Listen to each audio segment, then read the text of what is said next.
Well, welcome to the Followup podcast. My name is Hayden. I am the worship director here at Arbor Church, and today I am joined by Michael Solis, our children's director, with a nice jacket. I still am really crushing on your jacket. You're trying to make a brown guy blush. It's not easy to do, but and we also have Alison, our community care pastor and our speaker from Sunday. Yay! Alison. Got to speak. Yeah. So this is our second week of circles. If you didn't come Sunday, or Sunday is what I'm going to start saying now. If you didn't come Sunday or last Sunday, you're probably not going to come next week because you just don't want to sit around a circle and talk to people. But if you did show up and you're listening to this, we had another great Sunday. So far, I feel like we've all just been surprised by the amount of engagement and excitement and how encouraging this series has been to all of us, staff and congregation included. Alison, you got to pick up from where Brian left off. We've kind of we have this framework going for this series of 3 circles, and they grow and they expand out. So Brian covered what we're calling our Judea, right? No, sorry, our Jerusalem. Sorry. I was jumping circles. He covered our Jerusalem, which is this church, this congregation, this body, our home, our family. And then Sunday, Alison, you talked about Judea and Samaria, which is what? That would be the neighborhood or the region around the home church or around the home. Yep. Yeah.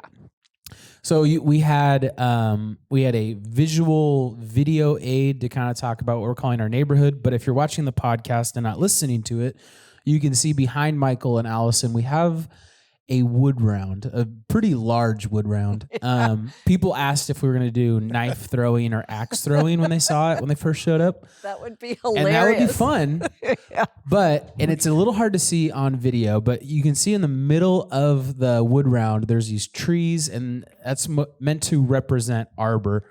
And then all around the wood round, we have different little icons or representations of areas in our neighborhood. So we have a Costco. Mm-hmm.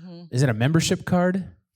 No, I clipped it out of the catalog, out of the 1,000 catalogs that they send us. Yes. So we've got like a Costco, which is meant to represent our north boundary of our mile radius. Yeah. On the left, you've got our west boundary, which is McClendon's Hardware. Yeah. South, I don't see something, but maybe you can, Alison. Well, it's a little off to like 7 o'clock here is that wine village that's down there. The Hollywood District? Wooden Creek Village or something like that. Okay. Yeah. And then on the right, we have our east boundary, which is a Mercury's royalty card, which is just the coffee shop that's a mile away from the church. So I also want to say Pizza Coop is on there. Hello. Pizza Coop's on there. I can't see it from the screen. It's everything within a mile, like this way and that way and this way and that way, so that we're always able to say to our neighborhood, like, oh yeah, we're that church a mile down the road. Yep. No matter what direction you're in. Yeah. So what we have talked about in-house as a staff for a while now is this idea of a miracle mile, right? A mile's radius around Arbor of how can we impact the community? So something that we as a staff have been talking about for a while, but maybe the first time that the congregation has heard it formally from the stage. And we all have been a really big fan of this idea. I think that when we talk about it, it sounds awesome. And then when you think about actually doing it, you're like, oh, okay, so there's going to be some work involved here to really make the Lord known, right? Yeah. In our neighborhood. Yeah. Alison, I told you this after the service, I thought that you were so funny during the message. There was a lot of jokes, there was a lot of laughter, but then you also cut right through that and had some very emotional moments. And I think my favorite part of the message, which I would like to spend some time on, is you asked the question, if Arbor were to close, would anyone within our mile or even in Woodinville, would they notice? Right. Which I think is so cool. I don't think it's our motivation, right, is to be missed. but it's a great measuring of, were we effective? Were we doing what God needed us to do in this mile? And I think a lot of people, I was sitting at my table in particular, and there was people like, oh, whoa, because I think that is a really powerful question to ask of, if only the people that come here on a Sunday morning miss Arbor, sure, that's one way that we can measure how effective we were. But really, if the people that don't come in here have no idea that Arbor's gone, were we being effective in our neighborhood and getting the name of Jesus out there? So I'd like to spend some time on that. And it sounds like you've got a couple things you'd like to say, Allison. Well, no, only that I think going back a year, I in the sermon talked about how Rain City closing their doors impacted me as a pastor, wondering like if all of a sudden a church disappears. For me, I was like, where do my sheep go? Who's caring for them? Can they find a new flock and shepherd who would take care of them? And then also, would anyone miss us if we were gone? Was the bigger existential question that, like if we can't be missed here at the home base, like, can we expect, I don't know. If we can't make an impact here, can we make it anywhere? And it helped drive and focus me, I think, in terms of how we use our building, how we use our time and resources, what things are we going to go hard on in terms of involvement. It's going to be things that are here, like in this space. Yes. Because I feel like God put us here for a reason. And so, it's just a big question to ask, like, what is the value of a church? I know Jesus loves us because he calls us his bride, not just Arbor, but like the capital C church. But last year was very hard. Rain City was not the only church that closed in America last year. 2020 was ridiculous on churches. Yes. So hard because you can't have people in the house and, or at least for a good portion of it. And then the climate was so politically divisive that people were having a hard time finding their way. Not to mention evangelicals didn't have a great outing last year, or the last couple of years. We've not headlined well for a variety of reasons. And so with that, we just took a bunch of dings. And I feel like we're trying to restore the witness of the church. And so I think that is what also my focus was yesterday. Not just would we be missed, but like, can we restore the witness of the church? Build back its reputation maybe, or at least individually as each person makes an impact in their own sphere of influence. Like you're restoring back the witness of Christ in a way, right? Because we're bearing his name. So, blah, blah, blah. That's a ton. This is something that's so meaningful to me, so important. I could go on and on, but I won't. I think what's so great about it is it is probably the first time when we've talked about outreach and getting outside of our doors that we have something tangible, right? And I heard a couple people say like, oh, it doesn't feel like there's a lot of, like, I feel like we could do more if we expanded past this mile. And it's like, no, I think that's great because you have a place to start, right? Like, exactly. It's a place to start. You could look anywhere and say, oh, there's this really cool organization, over in Everett or over in Kent or wherever. And it's like, those are cool, but can we focus on this mile? And if we do this mile well, then let's talk about expanding out and finding other partners or groups that we want to help. But I think it's so cool to just literally draw a circle around our church and say, if we can't find out a way to help here, then we have no business trying to help anywhere else, right? And I think the more we experience life in the circle, the more we're going to have eyes open to the needs that are around us. And the more we're going to use our building, for example, to reach the people. You and I have talked about, like, let's throw the barbecues out and like, let's grill up free food, hot food for people who are hungry, like stuff like that. Like that would happen only within your neighborhood. It wouldn't, draw people from Kent No. or Tacoma. Yeah. It's like, no, some needs are here. Mhm. Let's focus in on these people. Yeah.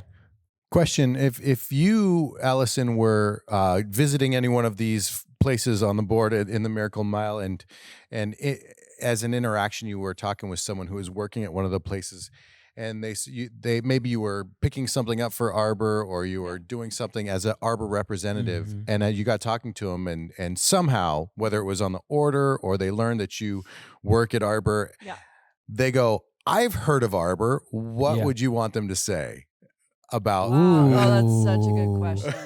That is a great question. Well, thank you. I love that. And I love that. Yeah. We'll talk about merch maybe later, but I do think that when you wear an Arbor cap and you are going about the business or ordering something for Arbor Church, you are like identifying it with the team, the home team here, and I don't know, hopefully blessing people that you encounter. Yeah. Well, yeah. Gosh, what would we want to be known for?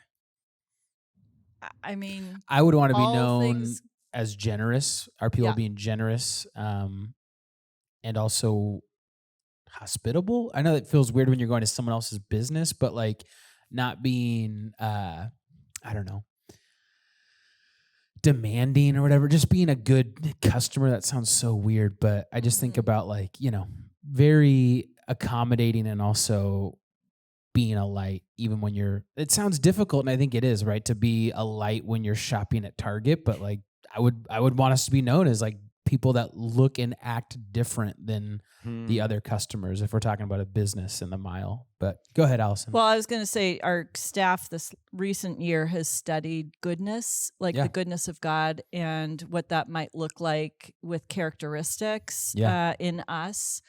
And so it seems really general to say, like, wouldn't it be cool to be known as, like, for goodness? Yeah. So I had a funny interaction at T-Mobile the other day. Like if anybody's gotten a phone lately, you realize it's like a very lengthy process where you bond with your salesperson and all that. They work very well with you. And anyhow, this guy was a vet. He was home on medical leave. And so I had asked him, like, do you have any PTSD? I know someone who works with first responders and military who, knows how to help people in that. So anyhow, I was like throwing that little bone out. Yeah. And then it was funny because he had asked for I had to leave my phone with him for a while, and he needed some login information for one of my accounts. And it happens to be a Bible verse. So when I left it with him, he was like, I think I'm going to look that up later, or whatever. Cool. So anyhow, I remember just thinking, like, sometimes these little things that these small interactions, I don't know if if that one will amount to anything, but I don't know, maybe.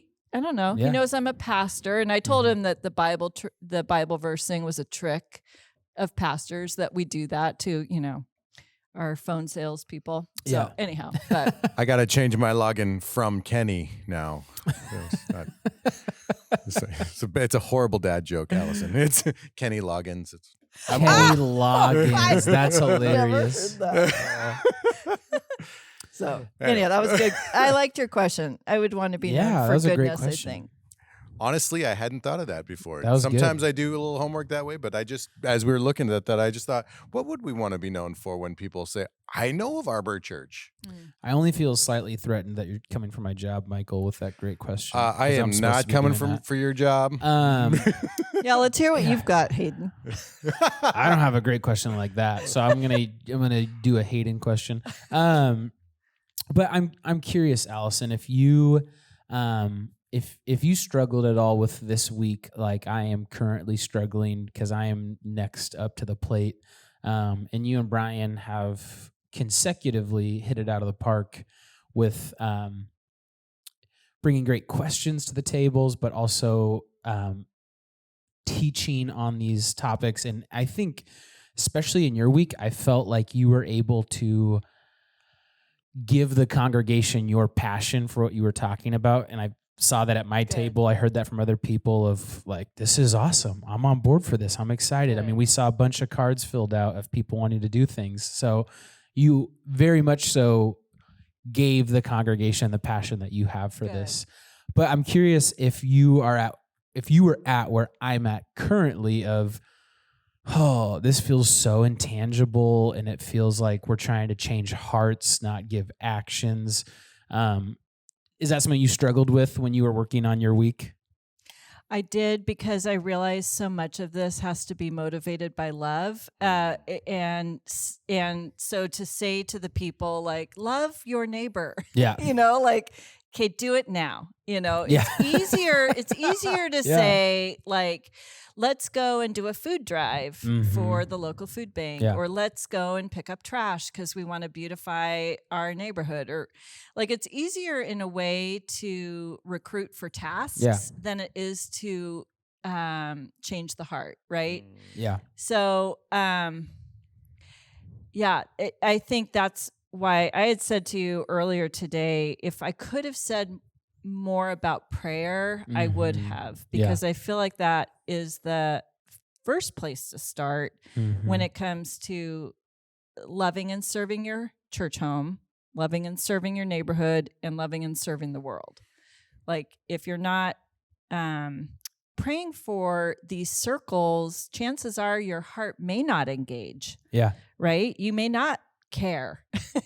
I don't know what other motivation you could have for serving, but it's easy to check the boxes and say, like, oh, I put in some volunteer hours this week. Yeah. And you just don't give a rip. Yeah.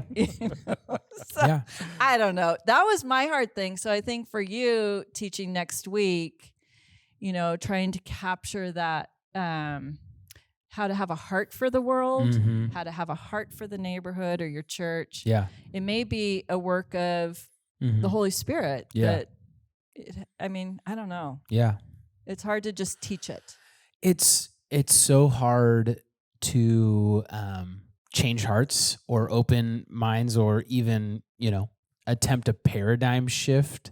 But I feel like that's the most effective way to change some of these things, right? Because I feel like outreach can feel like a checklist at times, like, oh, we're helping out the food bank, we're doing this, we do community serve day once a year, blah, blah, blah. And if your focus is just, we're doing stuff to the community or we're doing stuff for the community instead of like, no, this is just an ongoing command that God has made of like Jerusalem, Judea, the ends of the earth, and to serve the least of these. And it's not a checklist because it's never going to be done. We're going to be serving the world and our community and our home in perpetuity, right? Yes. So I will ask this. Michael, did you have a question before I ask it? No, Okay, you were laughing. I felt something simmering with this question that's coming. I thought this is going to be good. Well, let's go. I'm curious. Have you been a part of a church, whether working at Overlake or back in your California days in childhood? Have you ever been a part of a church where you feel like they just did serving the local community really well? Yeah, I feel like every church that I've been in has done that very well. And I think that even Arbor back before COVID did it really well. Granted, COVID led us to the food bank, which there was humongous support. It was like the only way we could serve was the food bank during COVID because restrictions were in place where we couldn't actually gather here and do service the way that we had always done. Yeah. The problem is we all hibernated into our bubbles, our COVID bubbles, and life was very stressful and very hard to even manage your own bubble very well, much less caring about other people's bubbles. So we're encouraging people like, hey, come on back to the church. Yeah. Not just that. Could you help us out? Participate.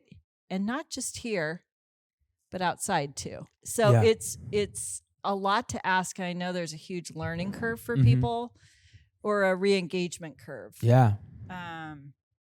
But I think we've got it in a serve curve. That's good.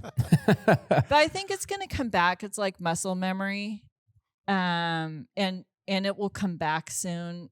Yeah. So Yeah. What about you, Michael?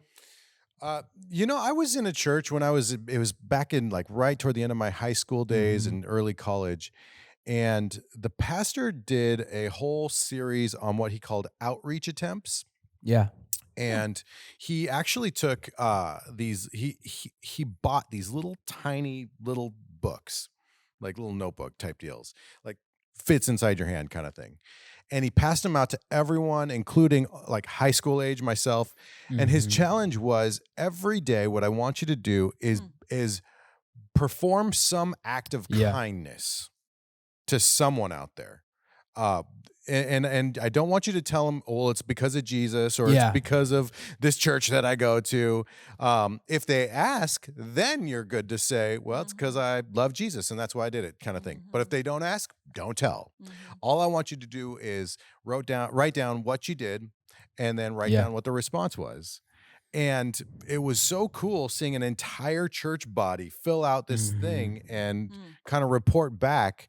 We had some really cool stories of, people get creative doing the whole thing where it's like, hey, I'm in the McDonald's line, whatever they ordered behind me, I'm just going to pay for kind of thing. Or, some people got creative. There was a group that said, well, you know what? We're going to go out and hand out balloons in front of Target just to love people. One group went down to a ferry dock and they just handed Cokes to people who were waiting out for the ferry while it was a really hot day. Yeah. There was one group that decided they wanted to go clean toilets at Hooters. Wow. I know. I was like, well, that's something you got to be called for. Yeah, exactly. But what was really, I know. I have a lot of questions about that. Yeah, I know. But and it's specifically, I think it was like the employee bathroom, not like the. Well, and that makes me have more questions. I know. But what was really cool is that time taught me a lot about really loving people with an agenda, but not with an agenda that you have to shove down their throat. Yeah. Well, and what it does, I don't know how many pages were in that little notebook. Oh, there's probably easily 50. So you're having at least 50 attempts at loving people in an outward way. Yep. Which builds in so many reps that becomes a lifestyle for you then. Yep. I mean, it would feel weird to stop on day 51 and go like, okay, well, now I'm done being I did my job. Kind. Or, I mean, it seems like that would build in that kind of muscle memory. Yeah, absolutely. As well as, I mean, clearly that's easily 20-ish years ago. And I still remember how impactful that time was. Yeah. So it was pretty cool. Great example. Yeah. I'm really sorry. My brain just went blank. You said something. I think it was Hooters. it was before the Hooters. Hooters. It was before the Hooters bathroom, and that was such a sharp left turn that I'm so sorry. I lost what I was going to ask you. The team leader from that, you might have to edit this later. She goes, she was reporting back to everyone, just sharing. She's like, "I'm sorry, but those are not O's in Hooters." What's going on? Newsflash. They're eyeballs. They're eyeballs. Yeah. They're owl balls. Owl eyeballs. You know what's really frustrating about that? I got it back, and then when we paused, I completely lost it. I'm so sorry. I'm fired, Hayden. What was it? Oh, it's gonna bother me so much. All right, we'll move on, and maybe it'll come back to me. Children's director.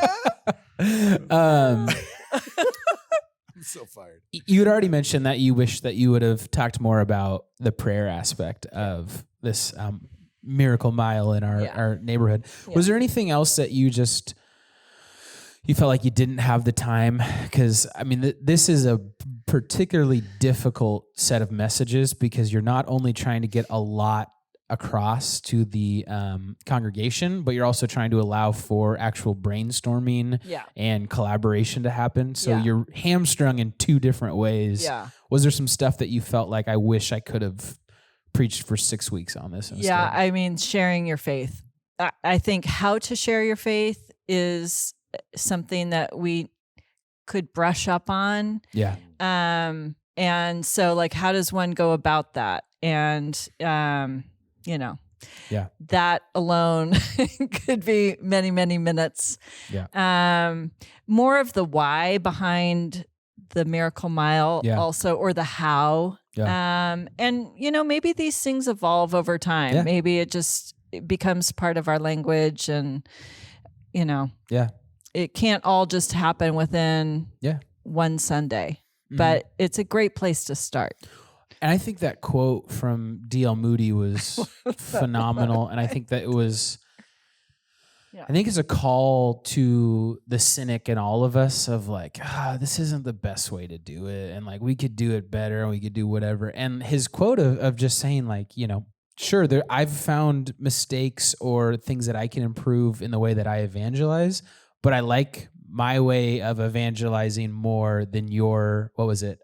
Better than your way of not doing it. Exactly, right? Of that critique of like, we can sit around and poke holes in things all day, but at some point action has to take place. And we shouldn't be hastily jumping into things, but at the same time, we can't just sit back and try and craft this excellent plan and never actually get out and do it, right? I mean, we saw with COVID, like, if you don't take your chance and you don't go with the Lord on things, you might lose your opportunity to do that. Mm-hmm. And I think that's such a great quote that you brought up. Yeah. Oh, I loved it. With you brought up taking action. Yeah. Basically, what are some things that we as Arbor community on an individual level, as we're out representing in that mile, what are a couple things we could do or be? Well, one of the really, I know we're kind of short on time, but one of the things I got most passionate about was being a patron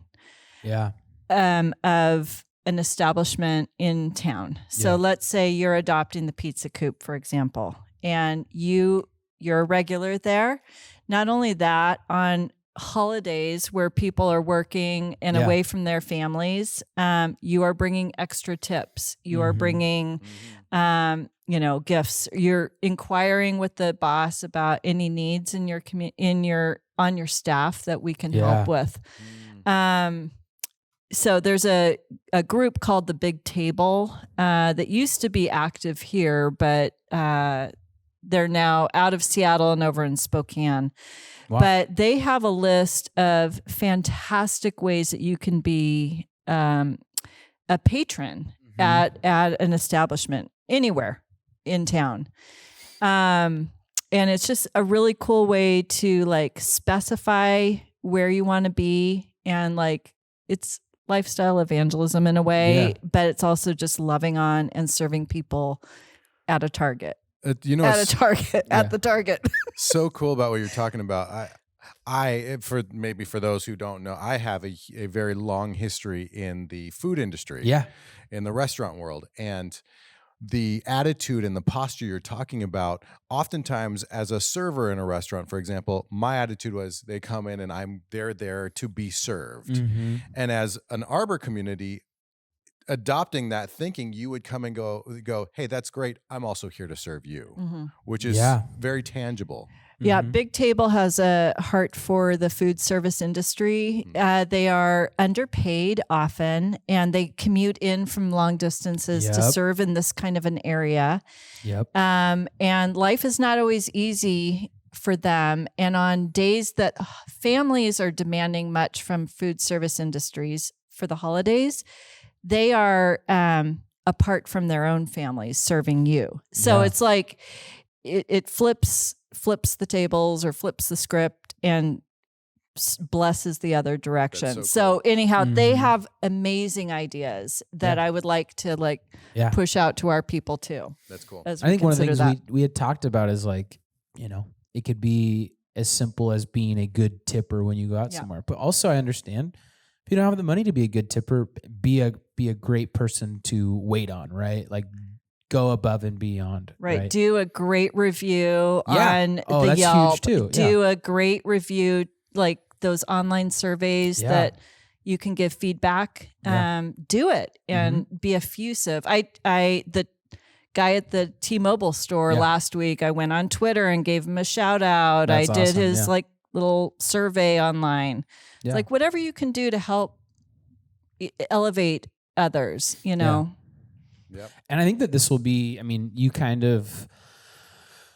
you let the cat out of the bag that we're going to be doing in the future, an art of neighboring, which I think is I mean, I feel like we'll kind of get into some of that, not necessarily, how to be a good customer or anything like that, but the whole idea of there's so much more that we can do besides just finding a volunteer opportunity or sharing our faith. There's also a lot that can happen in our neighborhood. Yeah. So I'm excited for that when we decide to start talking about it. But it's good stuff. Good stuff, man. Yeah. Go team. Go team. Well, in the neighborhood. Yeah.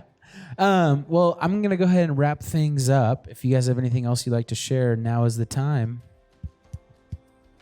All right. We'll see you next week. Yeah. Let's see you guys next week, and hope you have a good rest of your day.